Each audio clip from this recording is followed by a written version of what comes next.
ഫാത്തിമ ബീവി റളിയല്ലാഹു തആല അൻഹ രോഗിയാണ്. അലി റളിയല്ലാഹു ചോദിച്ചു, ഫാത്തിമ നിനക്ക് എന്താണ് വേണ്ടത്? മഹാദി അവർകൾ പറഞ്ഞു, അസ്തഹി റുമ്മാന്, ഒരു റൊമ്മാൻ പഴം കിട്ടിയിരുന്നുവെങ്കിൽ എന്ന് ഞാൻ കൊതിച്ചു പോവുകയാണ് അലിയാരി തങ്ങളെ. ബഹുമാനപ്പെട്ടവർ ഒരു ദിർഹം കടം വാങ്ങിക്കൊണ്ട് അങ്ങാടിയിൽ പോയി അനാറ് മേടിച്ചു.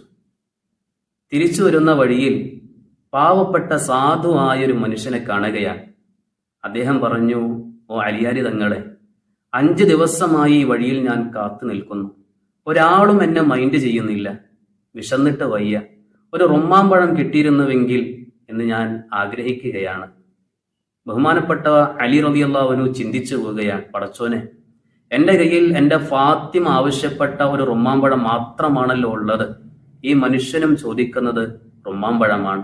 ഞാൻ എന്താണ് ചെയ്യുക? ഇല്ല എന്ന് പറഞ്ഞ് തിരിച്ചു പോയാലോ? ആ സമയത്താണ് അലി റളിയല്ലാഹു അൻഹുവിന്റെ കൽബിലേക്ക് പരിശുദ്ധമായ ഖുർആനിന്റെ വചനം ഓർമ്മ വരുന്നത്.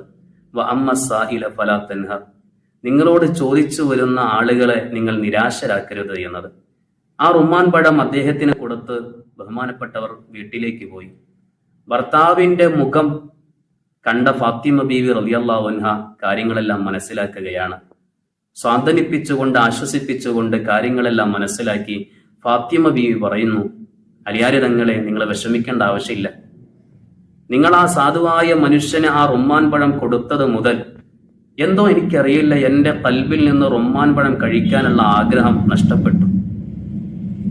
കുറച്ചു കഴിഞ്ഞപ്പോൾ സൽമാൻ അൽ ഫാരിസി റളിയല്ലാഹു അൻഹു വാതിലിൽ മുട്ടുകയാണ്. സൽമാൻ അൽ ഫാരിസി റളിയല്ലാഹു അൻഹുവിന്റെ കയ്യിൽ ഒരു തളികയിൽ 10 റുമ്മാൻ പഴങ്ങളുണ്ട്. ഈ ചരിത്രത്തിൽ നിന്ന് നാം ഉൾക്കൊള്ളേണ്ട 2 കാര്യം: ഭാര്യയുടെ ആഗ്രഹങ്ങളെ മനസ്സിലാക്കുന്ന ഭർത്താവും ഭർത്താവിന്റെ പ്രതിസന്ധികളെ മനസ്സിലാക്കുന്ന ഭാര്യയും ഉണ്ടെങ്കിൽ ആ ദാമ്പത്യ ജീവിതം വളരെ കളർഫുൾ ആയിരിക്കും. 2, ദാനധർമ്മം ഒരിക്കലും ധനത്തെ കുറയ്ക്കുകയില്ല. അസ്സലാമു അലൈക്കും വറഹ്മത്തുള്ളാഹി.